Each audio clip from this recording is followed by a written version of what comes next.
Hi, this is John from Soundcraft, and welcome to the UI series tutorials. In this installment, I'd like to show you how easy it is to use the playback and recording features of a Soundcraft UI series mixer. For this example, I'll be using a UI 16 that offers both playback and recording. The UI 12 features playback only. I'm using a MacBook Pro here, connecting with a Chrome browser directly to the hotspot of the UI 16. The UI 16 can play back and record digital audio files from connected USB media like thumb drives and portable USB drives. Simply connect your drive to the USB port on the front panel of the UI mixer. The UI 12 has a port labelled Play, while the UI 16 has two ports labelled Play and Record respectively. The UI's internal player can play back a range of audio file formats from WAV, MP3, FLAC and more. The UI 16 can record 32, 24 or 16-bit WAV files at 48 kHz. The built-in player feeds its output directly into the mixer. It doesn't consume any of your other input channels and has its own dedicated left and right channel inputs. You can place the player channels either before or after the current input channels. This is done by activating the channel pop menu on the player channels and selecting Place Before Inputs. As you can see, the player channels have jumped before channel 1 on the mixer. Alternatively, I can send them to place after inputs. As you can see, the player channels are just two normal channels in our mixer. All audio processing can be done on the player channels just like it can be on the other input channels.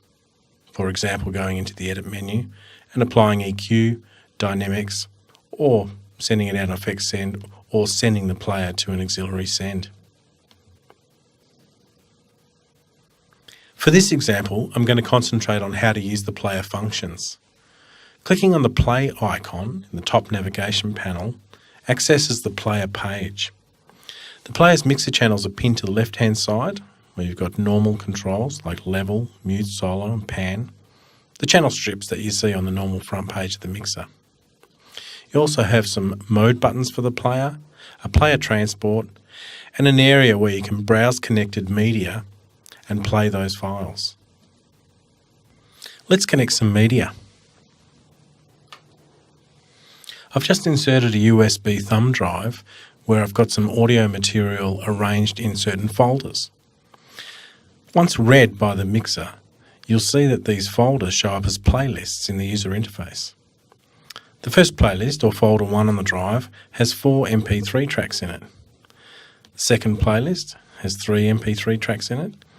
And because I've made recordings on this UI 16 previously, there's a recordings folder that houses all the recordings that I've made. Interesting to note that the time and date is stamped into the name of the file. There's a virtual all folder which shows all media on the drive, and a virtual root folder which shows any loose files that haven't been arranged into any particular folders. To play a file, all you need to do is to select the file name and click play.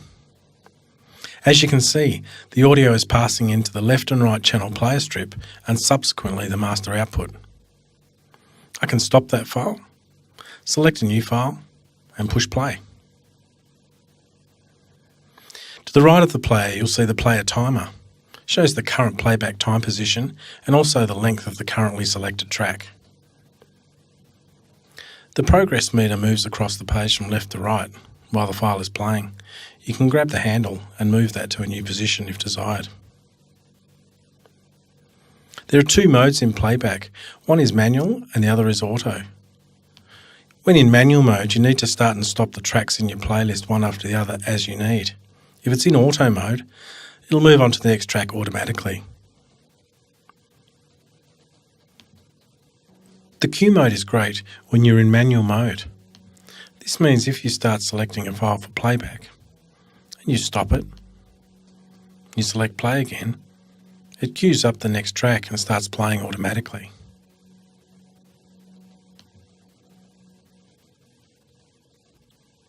For convenience, we've added play and record button options that can be assigned to the top of the master channel strip. To assign those buttons, you go to the Settings tab select Settings, scroll down the page until you see the button function area, and here you've got the function 1 button and the function 2 button. These refer to these positions here and here. Currently I've assigned function 1 button to play, function 2 button to record. That means wherever I am on the mixer, they're always present for me to press play and record.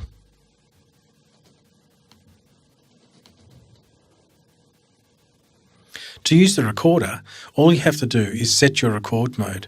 This is done in Settings, Settings tab, and Record mode. Here you can set 32-bit, 24-bit or 16-bit recording. I'll leave mine at 32-bit. Whenever you want to record anything going on your mixer, all you have to do is click the record button. All recordings will appear in the recordings folder inside your playlists. That's it for UI Series USB playback and recording. I'm John from Soundcraft, and thanks for watching.